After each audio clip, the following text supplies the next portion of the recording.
Hola a todos, bienvenidos a un nuevo episodio de Blog Code. Aquí estamos con Ana Ojeda. Ella es una abogada bastante particular que lleva adelante el proyecto Legal Rocks desde Caracas, Venezuela, y nos va a conversar hoy acerca de lo que es la implementación del marco legal de criptomonedas en Venezuela, junto con otros datos interesantes de nuevos acontecimientos también dentro de lo que es la legalidad de las criptomonedas en Latinoamérica, específicamente El Salvador. ¿Cómo estás, Ana? Hola Diana, bueno, muy bien, contenta por tu invitación, porque bueno, conozco de tu espacio y tenía muchas ganas de estar acá y sobre todo de conversar un tema que ha sido bastante candente en las últimas 2 semanas, porque bueno, lo del Salvador tiene ya un par de semanas discutiéndose, nadie esperaba que Bukele iba a presentar la ley tan rápido y sobre todo nadie esperaba que en menos de una noche el Congreso lo iba a aprobar y bueno, iba a generar todas estas repercusiones a nivel económico y legal, no solamente para El Salvador, sino para Latinoamérica, porque ahora el debate está orientado hacia estos países que también quieren adoptar medidas similares. Claro, tenemos por ejemplo a Paraguay, que salió de Ujú. repente a dar la cara. Muy interesante eso. Pero para comenzar, Ana, dado que comenzamos ya comentándolo, ¿cuál sería tu análisis a Ujú. nivel legal, obviamente, de la evolución de la opinión pública y de la actuación del gobierno de El Salvador tras el anuncio del decreto del uso de Bitcoin como moneda de curso legal?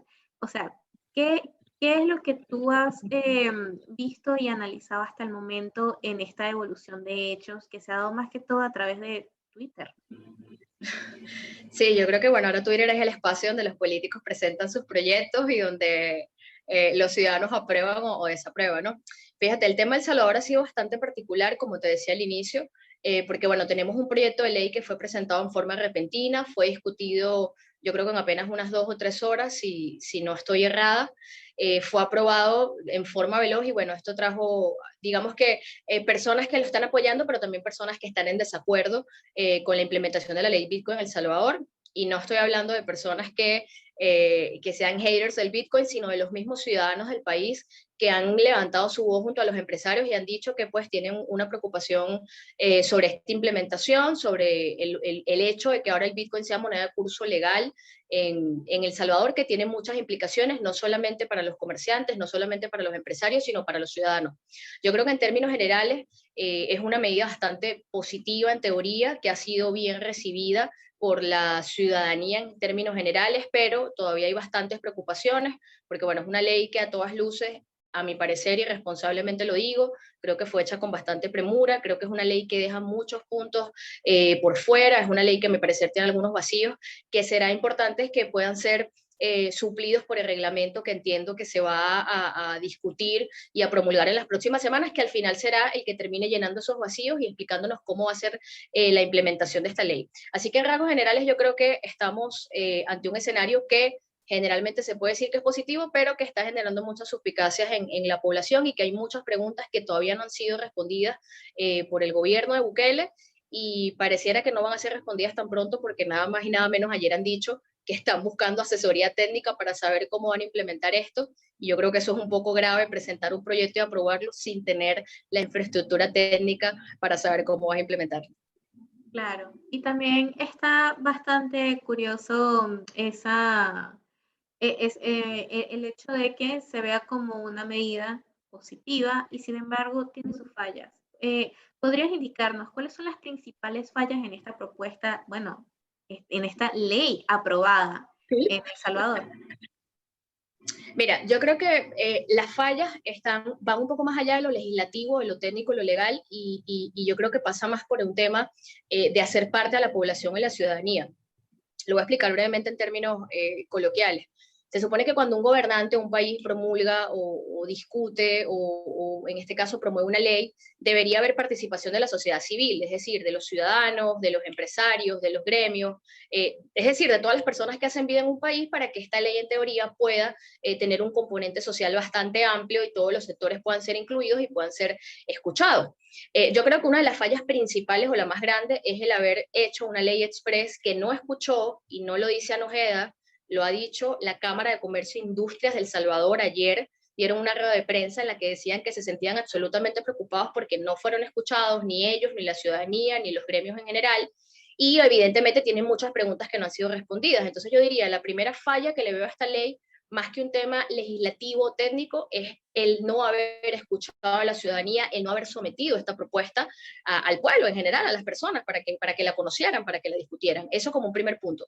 Como un segundo punto, siento que la ley, entiendo que hemos progresado y entiendo que las técnicas legislativas han avanzado, que ya eso de tener leyes con 500 o 1000 artículos está pasado de moda y no es legislativamente efectivo, pero a ver, cambiar el marco macroeconómico y monetario de un país con 16 artículos que además no son lo suficientemente claros. Y me voy, por ejemplo, cuando se habla de Bitcoin en la ley, pero no se define qué es Bitcoin, y Bitcoin a su vez puede ser muchas cosas, o por ejemplo cuando se habla del tema de la contabilidad o cuando se habla del Bandesal, que no queda claro cómo va a ser el sistema de la libre convertibilidad o quién va a proveer de liquidez al Salvador, entonces nos encontramos con una ley que a todas luces parece ser muy simple, poco desarrollada, poco estudiada y que deja muchos vacíos y muchas lagunas jurídicas, como decimos los abogados. Entonces yo creo que fundamentalmente los dos errores son no haber escuchado a la población y tener una ley que no regula lo suficientemente bien o que no explica lo suficientemente bien cómo va a ser la implementación. Sin embargo, yo quiero darle un voto de confianza al gobierno de El Salvador y pues creo que todos esperamos que con el reglamento puedan aclararse muchas cosas que no quedaron claras con la ley. Y hoy leí un tuit de alguien que decía que va a ser muy difícil que en 90 días todas estas lagunas, todas estas faltas de infraestructura, de capacitación, de educación en El Salvador puedan ser cubiertas. Y yo creo que es cierto, a ver, estar en cripto, entender qué es Bitcoin, cómo funciona, qué es una blockchain, cuáles son las ventajas y los beneficios, pareciera que va a ser un poco difícil adaptar a la población en apenas 90 días. Así que bueno, yo creo que esos son los dos principales errores en respecto a la proposición de este marco legislativo, que ya no es un marco, es ley. Así mismo. Es Sí, como ha sucedido todo tan deprisa que uno se sí, tiene que actualizar en el estatus rápidamente, ¿no? total. Pero, bueno, nosotros estamos conversando sobre este tema, bueno, más que todo noticioso en primer lugar, porque Ujú. también, obviamente, cada vez que sucede algo en Latinoamérica, en cuanto a las criptomonedas, siempre volvemos a un punto en particular, ¿qué de Venezuela? ¿No? Han salido también muchas preguntas al respecto. No se supone que Venezuela Sí. también tenía una legislación de criptomonedas, como Ujú, estamos nosotros, ahí mismo dentro del país ujú. preguntándonos. Y bueno, desde afuera también los venezolanos preguntándose esto. Así que Ujú. por eso te pregunto, Ana. Ahora sí, nosotros hemos entendido que por defecto las criptomonedas son legales en Venezuela. Hasta hace relativamente poco eran alegales, ahora sí Ujú. están regularizadas. No obstante, sí me gustaría que, al igual que hicimos con El Salvador, nos dijeras, ¿existen actualmente, o sea, primero que nada, hasta qué punto, para aclarar, hasta qué punto están reguladas las criptomonedas en Venezuela? ¿Cuáles son los puntos que cubre actualmente la legislación de criptomonedas? Ujú.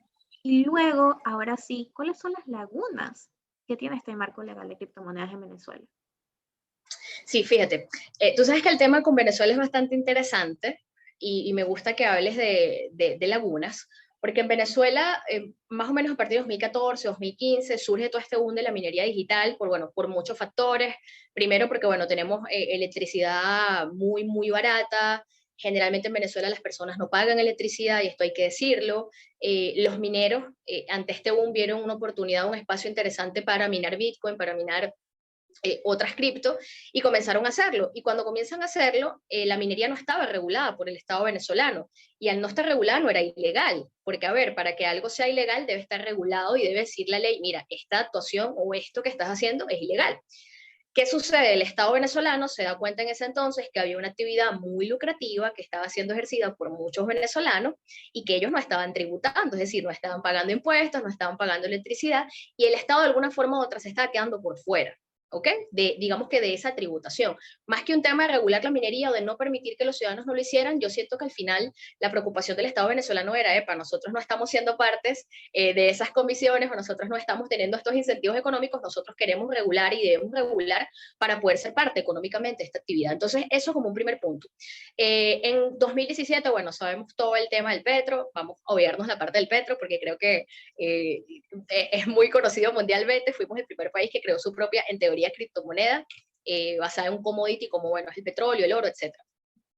Con el tema del petro vinieron muchas providencias de parte de la SUNACRIP. Para quienes nos ven que de pronto no están en Venezuela, la SUNACRIP es el órgano que regula toda la materia relacionada con los criptoactivos acá en el país. Entonces la SUNACRIP empieza a sacar una y otra providencia y empieza a regular de forma muy escueta los criptoactivos, es decir, la tenencia de los criptoactivos, la definición de los criptoactivos, que era una blockchain, pero ellos se enfocan en ese entonces específicamente en las actividades que requerían licenciamiento, que en este caso era el tema pues, de la minería digital, los pools de minería digital, porque esa fue realmente la intención primaria del Estado venezolano. Entonces, como un primer punto te diría, en Venezuela, hasta 2018, 2019, 2020, y todavía lo sigue siendo, pero quiero dividirlo en dos etapas, las criptomonedas, tener criptomonedas, pagar en criptomonedas, recibir criptomonedas, transar en criptomonedas, siempre ha sido legal. Nunca ha sido legal y el Estado venezolano hasta el momento, y esto debemos aclararlo, ni las ha prohibido y en teoría no debe perseguir, no me consta que no haya perseguido, pero bueno, en teoría no debe perseguir ni debe judicializar a nadie, ¿ok? Por tenerla. Eso debemos aclararlo. Y lo aclaro porque he visto las últimas semanas y los últimos días, he visto este discurso de que, pero ¿por qué dicen que en El Salvador sentaron un precedente si en Venezuela nosotros lo hicimos primero? Ya va. Yo creo que nosotros debemos aclarar eso. En Venezuela el Bitcoin no es moneda de curso legal, ni siquiera el petro es moneda de curso legal. La moneda de curso legal en Venezuela es el bolívar. Bueno, que hay una dolarización de facto por temas de hiperinflación es otro tema, pero en Venezuela no hemos hecho nada parecido a lo que está sucediendo con El Salvador. Es decir, el Bitcoin en El Salvador es moneda de curso legal. Son dos situaciones distintas. Entonces, bueno, volviendo al tema de Venezuela, llegamos a 2017, 2018, 2019, 2020 con una regulación bastante uniforme. Debo decir que una de las más completas en Latinoamérica. El que sea completa no significa que sea positiva ni que se cumpla. Esto hay que aclararlo, pero bueno, sí debemos reconocer que es una legislación que trató de cubrir la mayoría de los puntos, pero se quedó por fuera con muchas actividades que en Venezuela, a raíz de la pandemia, empezaron a surgir con más fuerza. Yo estoy hablando del mercado peer-to-peer, de los exchanges, de las casas de cambio, incluso de las tiendas que ahora están aceptando criptomonedas como métodos de pago. Y a raíz de este año, está fresquita esta providencia, el 19 de marzo del 2021, el Grupo GAFI, el Grupo de Acción Financiera Internacional, saca unas recomendaciones orientadas a los países para que regularan a su vez en el ordenamiento interno todas las actividades relacionadas con los exchanges y todas las personas que transaran con activos virtuales, etc. Venezuela, el 21 de abril de este año, saca una providencia, que es la providencia que regula los riesgos de manejar criptoactivos, y debo decirlo responsablemente, es literal un copia y pega de las recomendaciones del GAFI. O sea, lo que hicieron fue cambiar los nombres y copiar las mismas recomendaciones, y tenemos ahora en Venezuela, sí, un marco un poco más restrictivo, pero repito, no prohibitivo, sino restrictivo. Ahora bien, todas las casas de cambio actualmente en Venezuela, todos los exchanges, todas las personas que tengan tiendas, supermercados, comercios en general, necesitan no solamente tener una licencia de la SUNACRIP, que es este órgano que ya les comentaba anteriormente, regula todos los criptoactivos,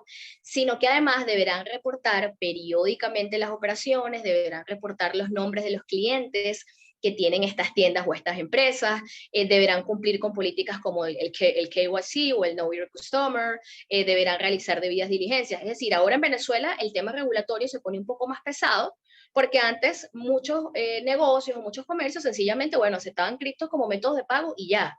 Ahora no es así. Ahora en teoría debes obtener la licencia y después de obtener la licencia deben estar en constante comunicación con la SUNACRIP, proporcionándoles toda esta data.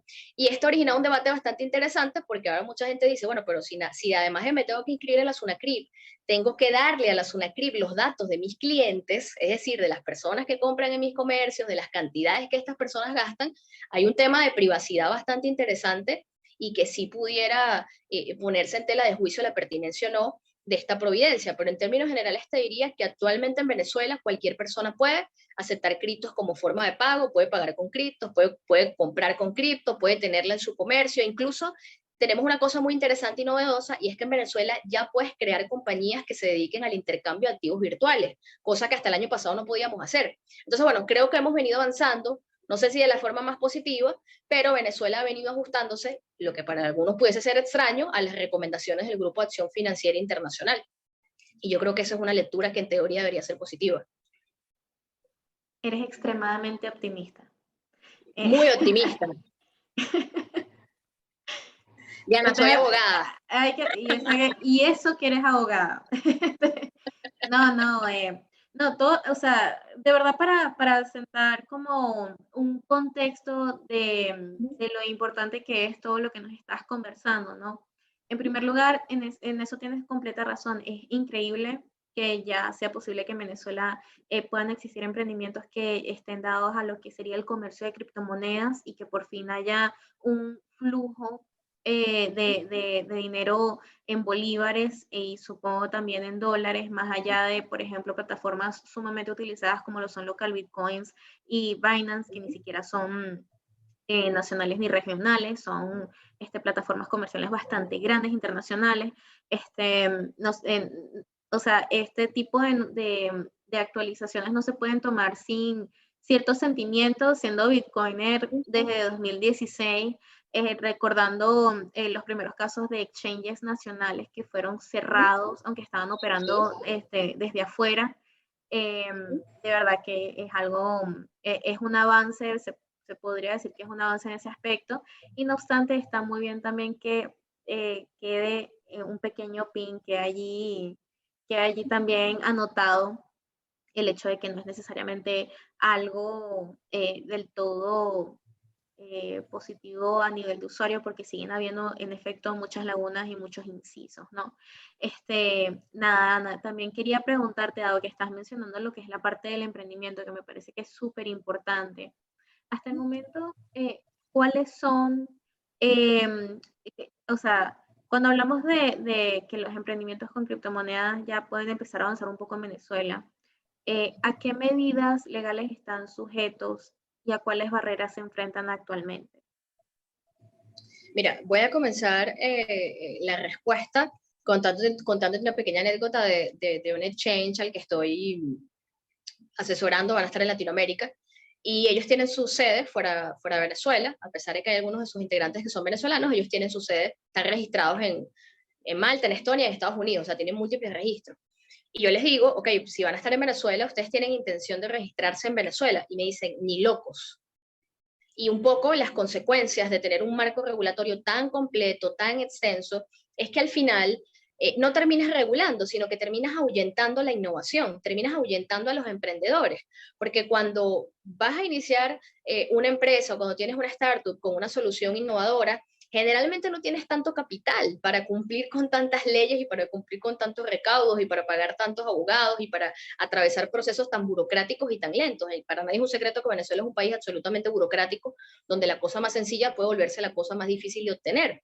Entonces, yo creo que la repercusión principal sería que muchos emprendedores prefieren llevar sus ideas fuera de Venezuela, y no hablo fuera de Latinoamérica, sino fuera de Venezuela, e irse a entornos que son más crypto-friendly, regulatoriamente hablando. Te puedo hablar fácilmente de dos países, Brasil y Colombia, que tienen la figura del sandbox regulatorio, que son espacios controlados donde puedes tener una idea genial como emprendedor, puedes llevarla sin cumplir con un montón de normativa y sin tener que, bueno, gastar un montón de dinero en un producto que al final no sabes si va a triunfar o no va a triunfar.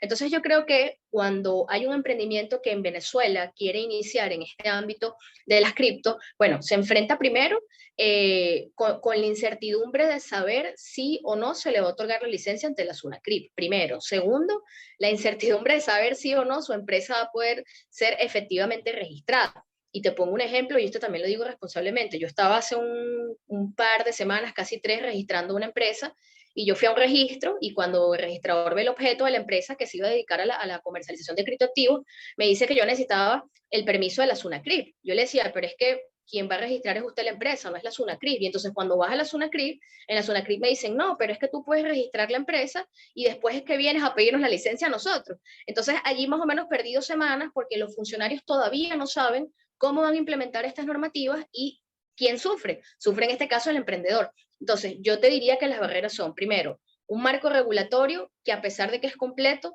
pudiese entenderse como restrictivo, pudiese entenderse como que ahuyenta, como que asfixia la innovación. Es un marco regulatorio que te impone muchísimas cargas, el know your customer, el tener la licencia, el después tener auditorías cada 3 meses, el pasar diariamente información a la SUNACRIP, el tener compliance officers, el tener manuales de administración.